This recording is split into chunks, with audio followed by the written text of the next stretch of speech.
Hi! I just wanted to pop in. If you don't know me, I'm Amanda. I'm the creator of Artistic Antics LLC, and I just wanted to say thank you so much for supporting me in my videos. Thank you so much for subscribing if you're subscribed, for following me on this journey. I started my YouTube channel in February of this year, and I am so happy that so many of you guys like it and like my soap making videos. And thank you especially to everybody that has ordered something from my shop. I love you guys so much. You do not have to order to support me, but I really appreciate it. You guys are making my dreams come true. Now that this happiness is over, I wanted to show you guys my top 10 best performing TikToks from this year, both the soap making and the soap cutting, with a little bit of commentary sprinkled throughout. All right, love you guys. Enjoy.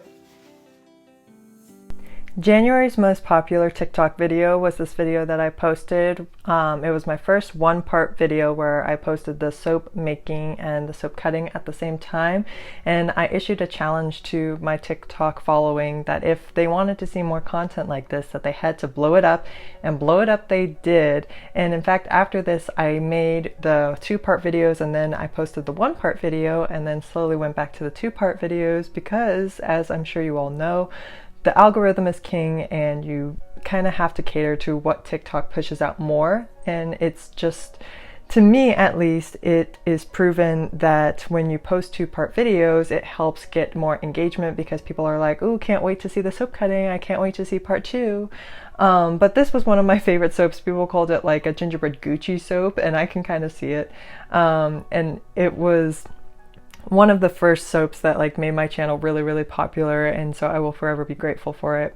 Oh boy, February's soap was the infamous second try of my Isabella inspired soap from Encanto, and this is back when I wasn't using really a lot of clear soap in my videos, and so I was trying really hard to just use goat milk soap for all of my soap making videos for some reason.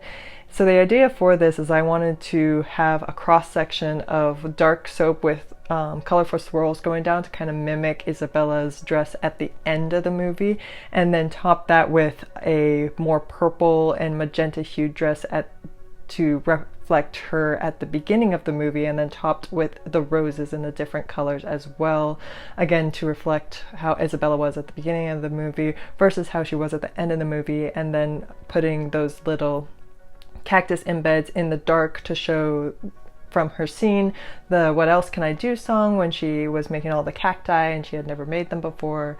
I think I might someday, sometime this year, remake this style of soap, but do it better now that I am more knowledgeable and I have better techniques. As you can see, it was an absolute fail all the way around. And this is actually my #1 viewed TikTok video ever on my channel, which is crazy. I think it has over 50 million views now on TikTok, which is unbelievable to me. But I think I am going to try to remake it now that I know a lot more about soap making. I think I can make this a lot better, taking the same ideas but just rounding it out. And you can see just there, it was even falling apart, so it was just a fail all the way around. I actually melted down this whole soap bar and just made some cute rose soaps out of the soap scraps.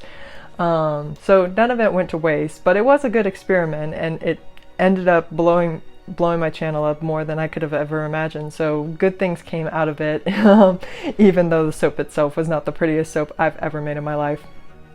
Going along with the Encanto theme, I was trying to make soaps inspired by lots of different characters from Encanto, and this was the Pepa inspired soap, and I love this soap. I need to make more and restock my shop with this because it smells so good.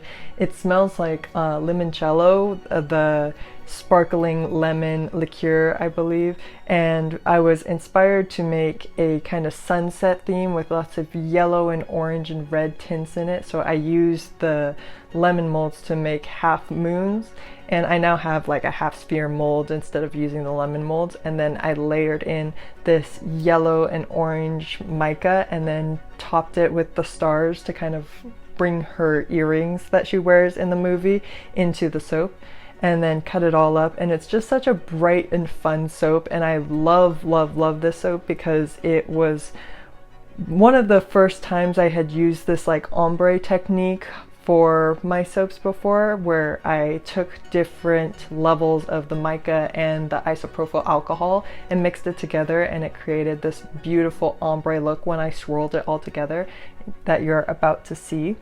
So there we go. You can kind of see this one was the first time I had made this soap, and so when I made the soap later, I kind of perfected it to make the sun just white, so it showed up a lot better in contrast to like the yellow and orange sky in the background. But I really love this soap, and I'm glad so many people liked it as well. I like the crinkle cut, and I think that it's just a really fun, pleasant soap, and I'm gonna make it more this year, so my entire Encanto collection will be restocked this year because I just loved everything. I made this, I made a Bruno soap, I made a Luisa soap. It was a highlight of my year for sure. I think we're on April now. This was a pink and green swirled soap that I tried to do, inspired by peaches. I think this video blew up particularly because people were worried that the swirl wasn't going to come out, and frankly I was worried too. And I think it also blew up because the embeds that I used for the peaches looked like booties, and because they were way too big for the soap slices, and you'll see I had to cut the booties in half to make the 1-inch soap bars that I make. And so people let me know very friendly that they did not appreciate that, and they would rather have a full embed be on the top of the soaps than cut into the soap embeds like I was doing. I think when it's okay to cut into the soap embeds is like if they're all stars or if they're all the same thing, but if it's like you can't tell what the embed is supposed to be when you cut into it, that's when I need to just find smaller molds. But I had bought this mold back when I didn't really have an idea on what I was doing, and so I was just trying to use it. And this soap smells really good. It smells like fresh peaches, and I still have the fragrance oil, so I need to come up with a better idea to use this fragrance oil that is maybe not this soap, but maybe something similar. Okay, this soap is absolutely one of my favorite soaps. This is called Ocean Inspired, and I remember being super nervous when I first made this soap because this was the first time I had tried to get a cross section with the soap embeds in the middle of a clear soap before, and I was like, this is going to be too hard. I'm going to cut into it. It's going to be too easy to nick. They're too close together. It's just not going to work. But somebody had suggested it on my TikTok, and I am always down to try new ideas, even if I myself may be a little bit skeptical about it. And so I was like, okay, you know what? I'll never know if I don't try. So I went ahead and tried it, and I am so glad that they suggested it. I'm so glad that I did it because the soap is just so gorgeous, and it absolutely worked out. I had my doubts, but it smells like coconut. It has the coffee exfoliation in the bottom layer to kind of look like sand, and the little sea creatures that are in the soap are so cute. Again, need to restock this. I absolutely adore this soap. Like, look at how cute that is. And I've perfected my technique with the clear soap, so now I don't get as many lines in between the layers. I've also used the soap further in the video. You'll see I use this technique for my dinosaur soap, and it's just kind of exploded my creativity as far as different things that I can do with like embedding colored soaps into this clear layer to make it look like things are underwater or things are in space, or just like all kinds of fun stuff that I can do. I am so happy that this soap turned out and looked as well as it did, so that I can make all kinds of new cool stuff. It is just so cute. I can't get over it. And like I promised you, the next month was the dinosaur soap. And this was actually pretty fortuitous because I had posted this soap when the new Jurassic World movie came out, and people may say that that was strategic, but honestly it was just dumb luck.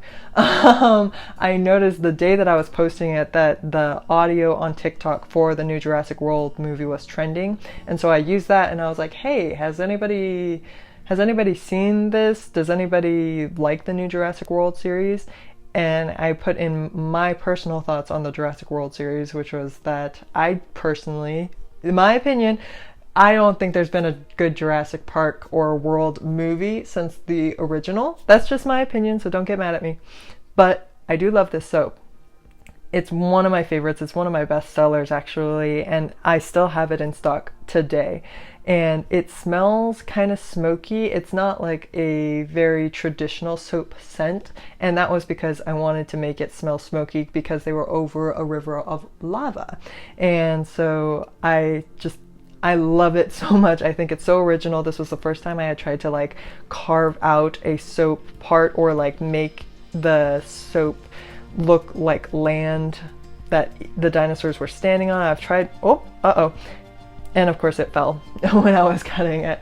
But this is the first time I tried to like make the soap go to the sides with my spoon and like carve out part of it. Black is traditional.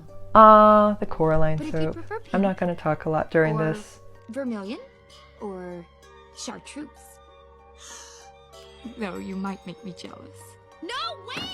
You're not sewing buttons in my eyes! Oh, but we need a yes if you want to stay here. So sharp you won't feel it. Ow! There now. It's your decision, darling. We only want what's best for you.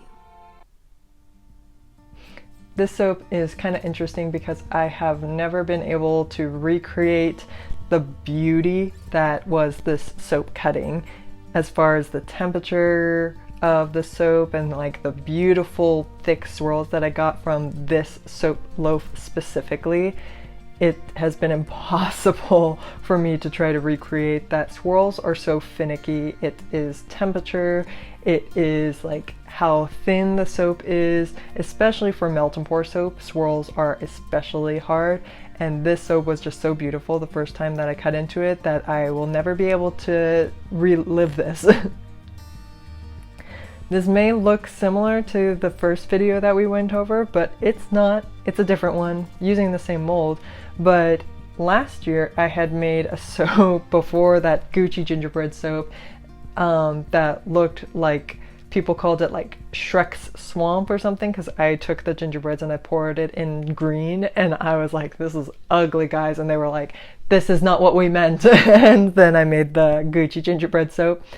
But last year people had said that I should try to redo this technique for Halloween and call it Gingerbread Man. So I did that as a joke. This is supposed to be a funny soap. Like, I know that like when I cut into it, the gingerbread it's going to look like body parts, but that was kind of the point. And I think lots of people didn't really understand that this is like supposed to be weird. It's not like, I knew this was going to be weird. It was weird when I did it last year, and it's weird when I did it this year. But I just thought it was really funny. For some reason, still, it reminds me of peanut butter and jelly. It kind of makes me hungry. I wish that when I had poured it, the swirl between the clear and the red was more swirly. Instead, it was set up too much, and so the red didn't seep into the clear like I wanted it to. I wanted it to kind of be swirly, more like blood, because it was called Gingerbread Men. But it didn't, and I only made this one loaf, but I thought it was still fun and funny, and people seemed to enjoy it, even though lots of people seem to not really understand the joke. This was my soap inspired by apple pie.